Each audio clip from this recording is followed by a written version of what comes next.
పేరు రేఖ అండి. మాది పెద్దకాకాని, గుంటూరు జిల్లా.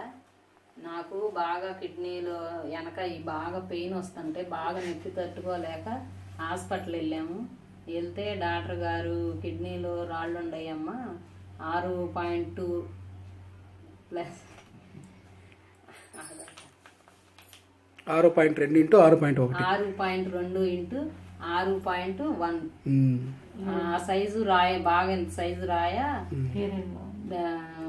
కిడ్నీలో ట్యూబ్ లో ఇరుక్కుపోయింది రాయ, కిడ్నీలోంచి బయటకు వచ్చి అన్నారండి. చాలా ఇబ్బంది పడ్డాను, అసలు నొప్పి తట్టుకోలేక బాగా వాంతులు, బాగా అసలు నొప్పి తట్టుకోలేక అల్లాడిపోతా గిలగిల కొట్టుకుంటుంటే అప్పుడు మా వాళ్ళు అందరూ హాస్పిటల్ తీసుకెళ్తే డాక్టర్ గారు ఆపరేషన్ చేయాలమ్మా, కిడ్నీలో అది ట్యూబ్లోకి వచ్చి ఇరుక్కుపోయింది, పెద్ద రాయ సైజు అని అన్నారు. ఇంకా ఆ టైంలో ఏం చేయాలో మాకు అర్థం కాలేదు. ఇంకా స్కానింగ్ తీపించుకొని ఇంటికి వచ్చాము. వస్తే ఇంటికాడ మా మరిది గారు అన్నారు, హోమియోపతి డాక్టర్ గారు ఉన్నారు, ఆయన దగ్గరికి వెళ్దాము, మనకేం ఐడియా ఇస్తారో చూద్దాము. నాకు ఆల్రెడీ పెద్ద ఆపరేషన్ జరిగి 1 రోజులే అవుతుంది. ఈ నెలలో మళ్ళీ ఆపరేషన్ చేపియాలంటే చేపించకూడదని అన్నారు. నొప్పేమో తట్టుకోలేకపోతున్నాను, అల్లాడిపోతున్నాను.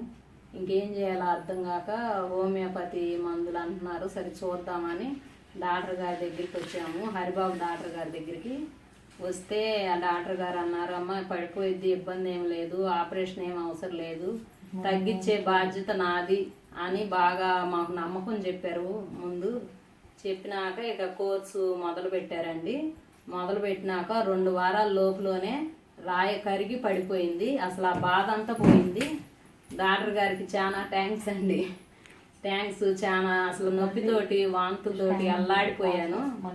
ఇక నొప్పి తగ్గిపోయినాక మళ్ళీ స్కానింగ్ తీపియమ్మా, రాళ్ళు ఉన్నాయో లేవో తెలియాలి కదా మనకి అని అన్నారు. ఇక స్కానింగ్ తీపిచ్చినాక రిపోర్ట్లు అవన్నీ చూసి రాళ్ళు శుభ్రంగా పడిపోయినాయి అమ్మ, ఇంకేం లేదు నీకు ఇబ్బంది అని చెప్పారు డాక్టర్ గారు. హరిబాబు డాక్టర్ గారికి థ్యాంక్స్, ధన్యవాదాలు. ఓకే.